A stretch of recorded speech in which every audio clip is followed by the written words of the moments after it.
Je vous propose maintenant de passer sur le second temps, qui est de la présentation des grands axes de la réforme, et ce qui va me permettre, en préambule de cela, de répondre à une question qui était de savoir quel rôle avait eu l'INFN dans la réalisation de ce nouveau BTS.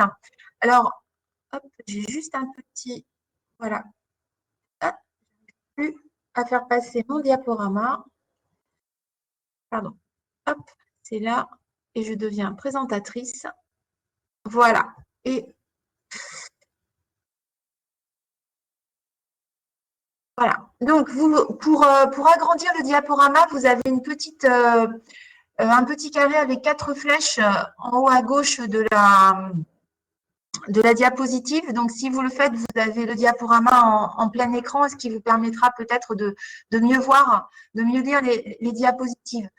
Je voulais en préambule rappeler le processus de rénovation du BTS notariat qui aboutit donc à la validation du référentiel du BTS de collaborateur juriste notarial. Il me semble que c'est important de se rappeler ce processus parce que ça va donner du sens aussi au référentiel.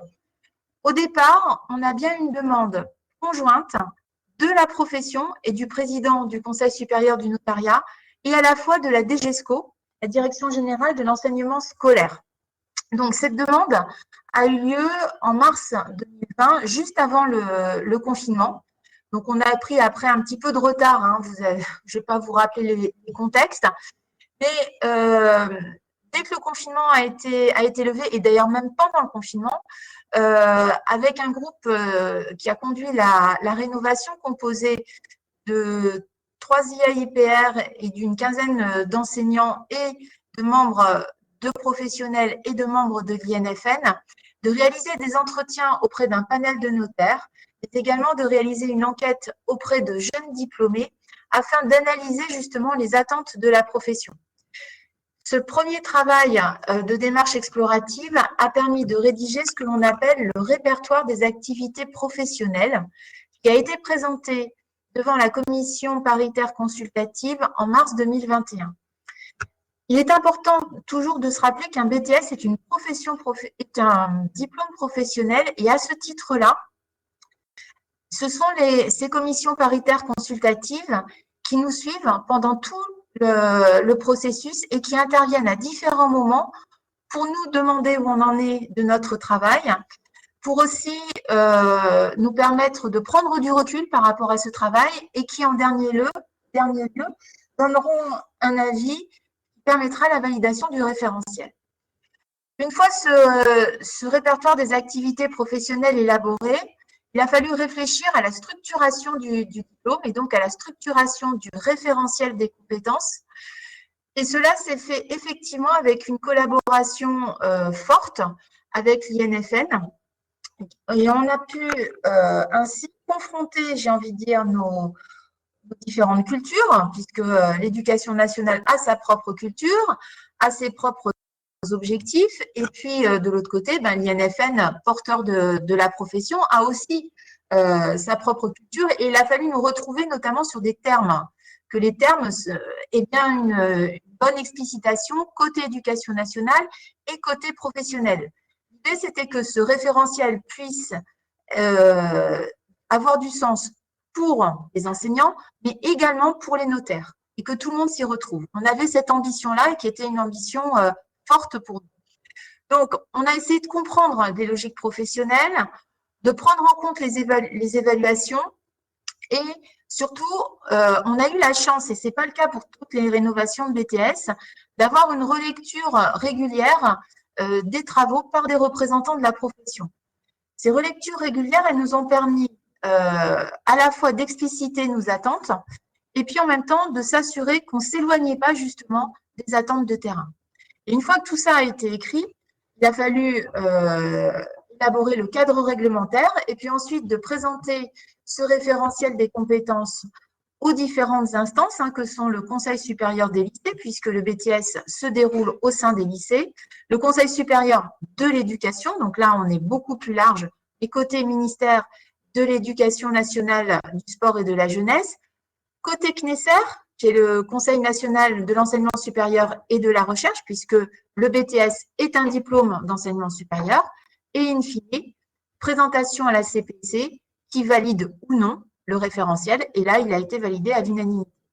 Ça, on était en novembre 2021, ce qui a permis l'intégration de cette nouvelle formation dans Parcoursup, de manière à ce que le protocole d'orientation des élèves de terminale se passe normalement. Et maintenant, nous sommes dans l'accompagnement et la mise en œuvre de ce BTS collaborateur juriste notarial, puisqu'il rentre en application à compter de la rentrée 2022, avec une première session en 2024. Dans le cadre de cet accompagnement, donc vous avez le PNF que vous êtes en train de vivre et qui est enregistré, ce qui permettra d'avoir des ressources pédagogiques pour tout enseignant qui arrivera après ou qui serait nommé dans les prochaines années comme BTS collaborateur juriste notarial.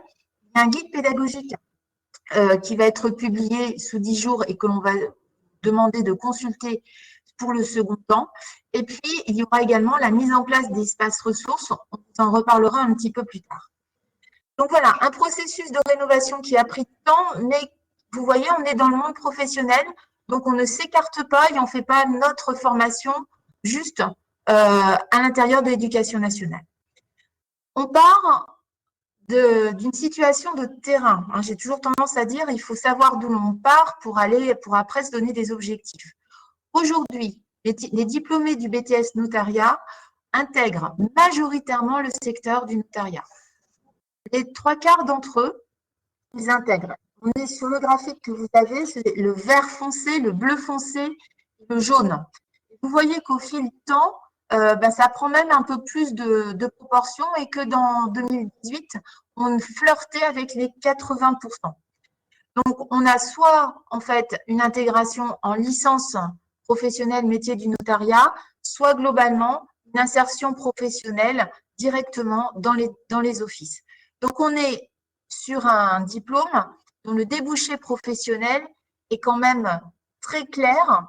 C'est pour cette raison qu'on a souhaité conserver cet qualificatif de notariat dans l'intitulé du diplôme afin d'être très explicite par rapport aux élèves de lycée. Ce BTS notariat présente également de très bons taux de réussite, donc ça, il faut le souligner. Je voyais dans le chat qu'effectivement, on mentionnait l'évolution de l'origine des candidats, mais malgré cette évolution de l'origine des candidats, pour être clair, l'arrivée non plus massive de bacheliers professionnels dans vos sections, les résultats restent bons. Et ça, c'est quelque chose qui est important. On arrive, et vous arrivez en tant qu'enseignant, à déployer une ingénierie pédagogique qui permet justement d'atteindre ces bons résultats. Et donc, tout cela nous permet d'avoir une idée relativement claire sur les éléments du contexte professionnel auquel vont être confrontés les diplômés. On se trouve, pour la grande majorité, les 3/4 d'entre eux, dans un office notarial. C'est vraiment le lieu d'exercice essentiel. On demande, dans les 3 ans qui suivent la diplomation, soit une polyvalence, soit une spécialisation. Et là, ça va dépendre de la taille et de l'organisation de l'office. Et en clair, il faut que le titulaire du diplôme puisse faire les deux, donc avoir les bases pour ensuite pouvoir se spécialiser.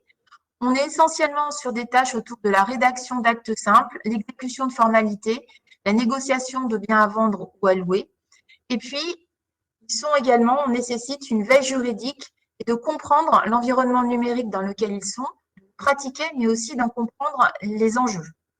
Pour toutes ces raisons, nous avons souhaité changer la dénomination du diplôme, puisqu'effectivement, certains d'entre eux, comme le mentionnait Maître Le Caplin, avaient un peu trop tendance à penser qu'au bout de 2 ans, ils seraient notaires ou équivalent notaire ou conseiller notaire. On en avait d'autres qui avaient en tête que 2 ans ne suffisaient pas. Ils étaient quand même dans une logique de se dire que les notaires faisaient des études plus longues, mais pour autant, ils pensaient que c'était la voie royale pour devenir notaire. Or, comme l'a rappelé Madame Janot tout à l'heure, ce n'est pas la voie royale, entre guillemets, pour devenir notaire, et ce n'est pas l'ambition du BTS. L'ambition du BTS est bien de former un poste de collaborateur. Donc là, vous avez les raisons qui nous ont amenés à transformer finalement la dénomination du BTS et de passer du BTS notariat, qui donnait au départ le secteur, et non pas la profession, à BTS collaborateur juriste notarial. Collaborateur, on n'est pas notaire.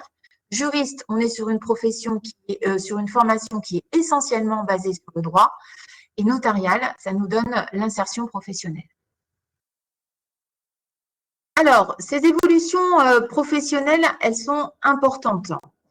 Elles sont importantes. Il faut absolument que le titulaire du diplôme les comprendre et anticiper éventuellement même les modifications et pouvoir se situer par rapport à ça. Elles ont été mentionnées, donc je vais aller assez vite là-dessus. On est effectivement sur une évolution permanente, une évolution législative et réglementaire permanente qui nécessite une veille juridique. On a également une forte évolution de la société qui induit un changement de comportement des clients de l'office, tant dans leurs demandes que dans leur comportement. Aujourd'hui, effectivement, vous avez beaucoup d'informations qui arrivent auprès des ménages et auprès des différents clients des différents offices. Ils ont l'impression de tout savoir, mais quelquefois, c'est un petit peu tout mélangé. Donc, ils ont ce sentiment un petit peu de puissance, de vouloir tout de suite. Mais, comme on l'a dit, on n'est pas sur de la réactivité directe. Il faut du temps à un moment donné, il faut se laisser le temps en droit pour faire les vérifications nécessaires.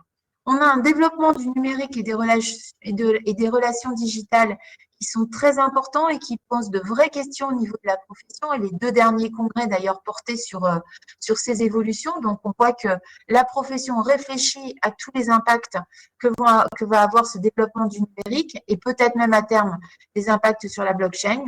Et puis, la prise de conscience par la profession de l'importance de développer un projet d'entreprise dans un environnement économique en mutation. Et là, je pense que vous en avez tous conscience quand vous regardez les revues professionnelles. On a tout un tas d'articles qui ont été rédigés en la matière. Et tout ça, ça induit des implications managériales. Donc, globalement, on a eu une modification du cadre légal d'exercice et d'installation. 1650 nouveaux notaires sont apparus dans le paysage. Ben, il est clair que ce n'est pas anodin et ça vous donne une première explication sur cette tension sur le marché des collaborateurs. Parce que si au départ, ils ont pu commencer leur activité seuls, très vite, il a fallu qu'ils s'entourent de collaborateurs. Et donc là, on a une demande de collaborateurs de la part de la profession qui s'accroît de manière naturelle. La création du statut de notaire salarié a également changé un petit peu la modification du cadre d'organisation des études. On a une évolution également des missions qui sont confiées aux notaires. Des missions nouvelles, comme le divorce, comme la protection des personnes vulnérables, mais également le développement d'activités accessoires et toutes les activités liées au conseil. Conseil sur la forme juridique d'une activité économique, mais également conseils fiscaux, conseils patrimoniaux. Et donc, ce positionnement en tant que conseil commence à prendre de plus en plus d'ampleur là aussi. On a le développement également de la médiation notariale. Donc, toutes ces missions nouvelles confiées aux notaires changent également un petit peu l'appréhension des choses.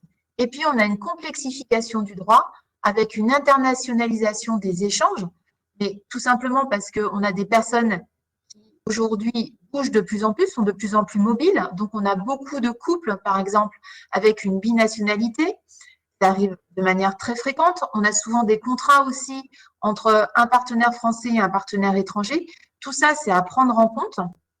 Et puis, on a également l'obligation d'information du notaire qui est de plus en plus contraignante. Donc, beaucoup d'évolutions et il nous faut préparer nos étudiants à ces évolutions. Donc, à partir de là, on a en plus de ces évolutions-là, ces usages numériques qui se développent et qui s'imposent. Juste pour mémoire, une dématérialisation des actes qui s'accroît, puisque le premier acte électronique 2008, mais aujourd'hui, on est plus sur le premier acte électronique, on est sur le premier acte électronique conclu à distance. Quand vous ajoutez que quelquefois les visites de biens dans l'immobilier se font également à distance, que la signature du compromis se fait également à distance et que l'acte est également à distance, on voit que le parcours croyances changent énormément et que ça va avoir des impacts sur le déroulement de la profession.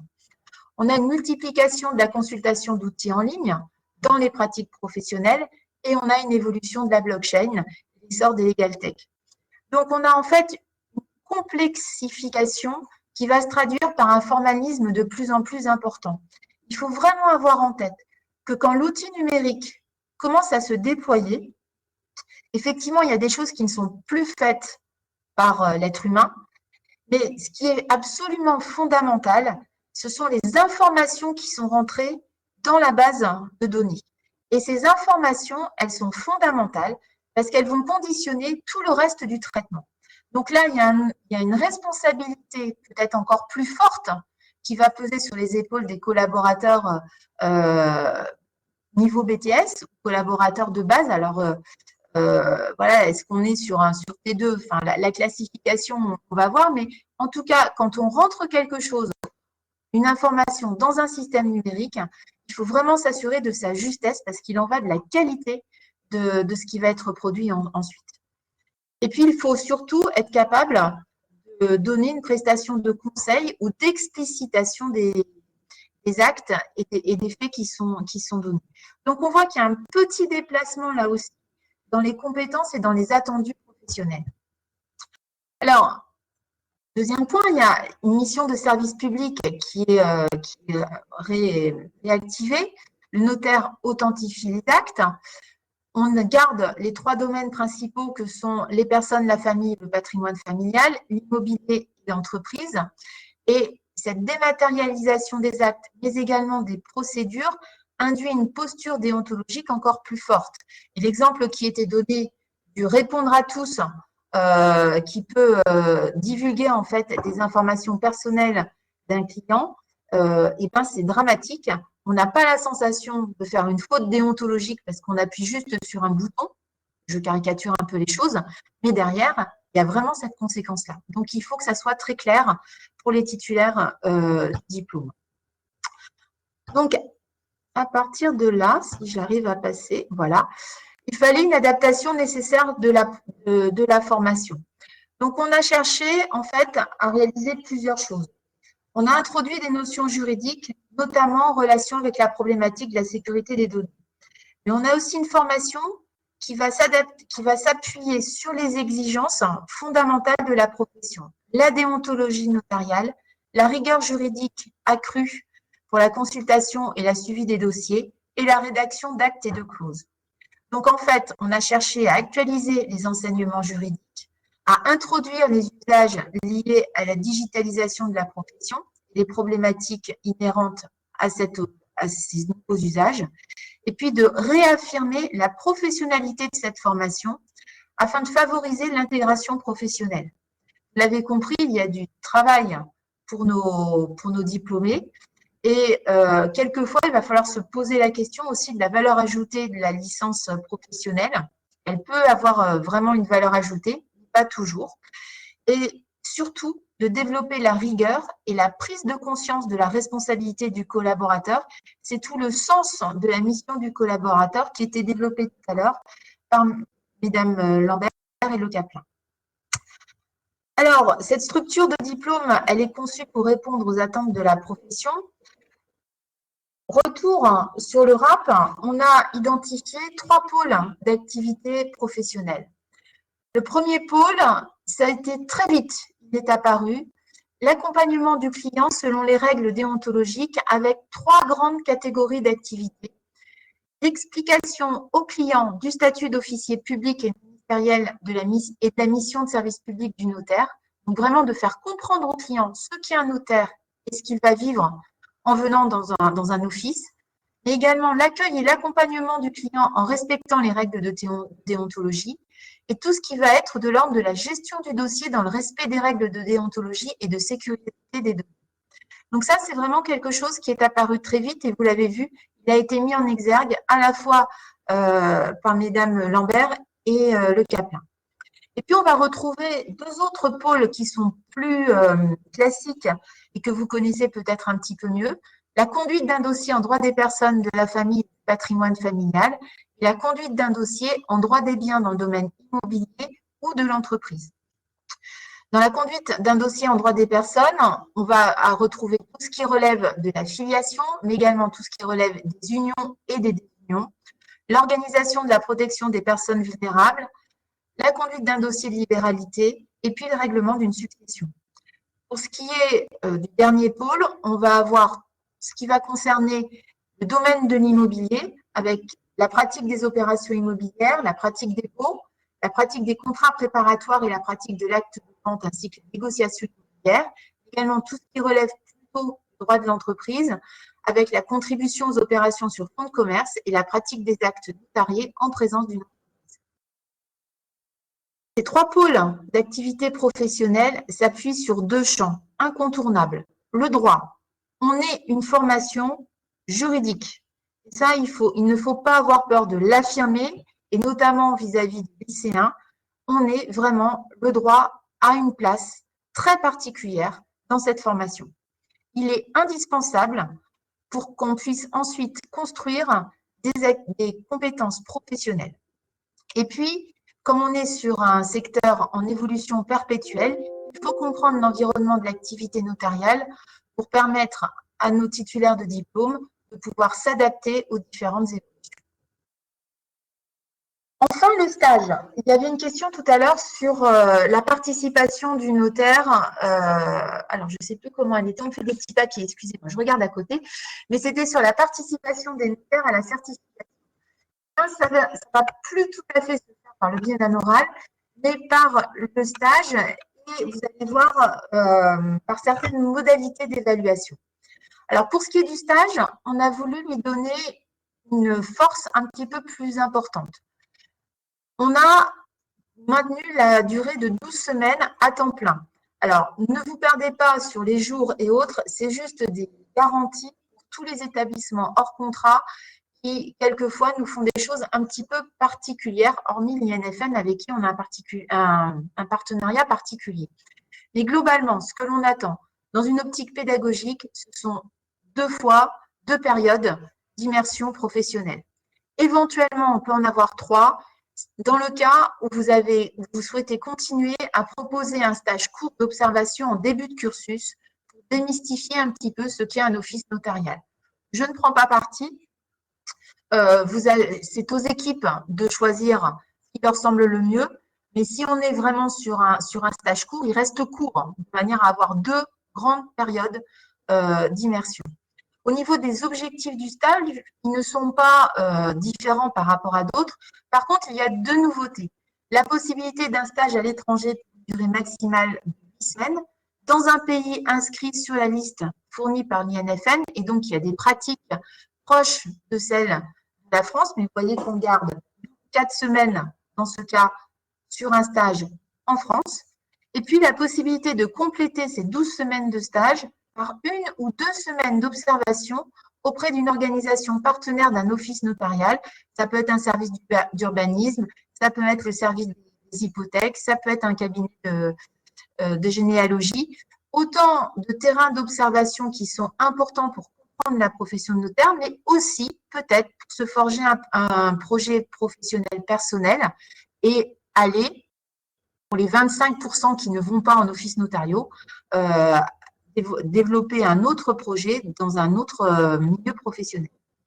Et puis surtout, on a, au niveau de l'organisation du stage, on a souhaité que le tuteur du stage voit son rôle explicité et qu'il y ait des objectifs de formation qui soient définis entre l'équipe pédagogique et le tuteur.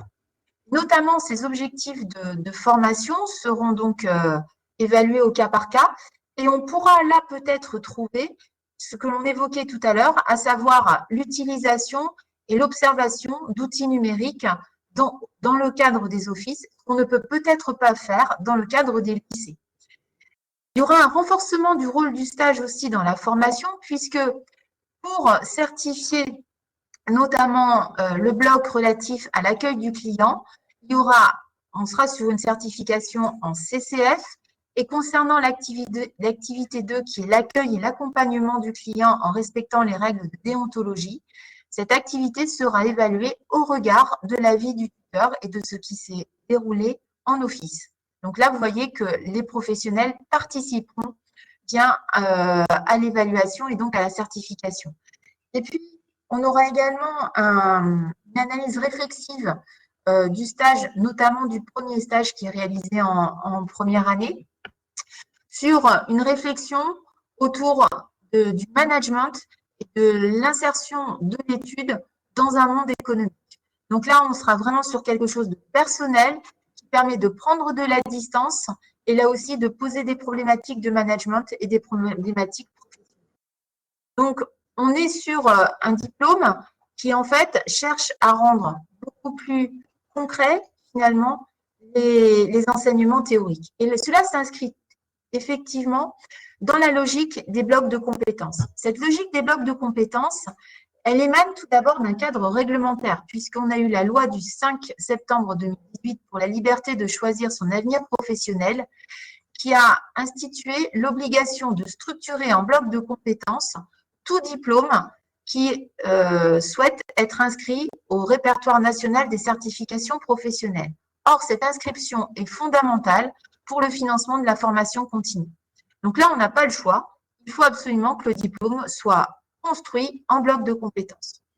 Et dire qu'il doit être construit en bloc de compétences, ce n'est pas forcément très très clair pour chacun d'entre vous. Et donc, on a dans le Code du travail une définition de ces blocs de compétences.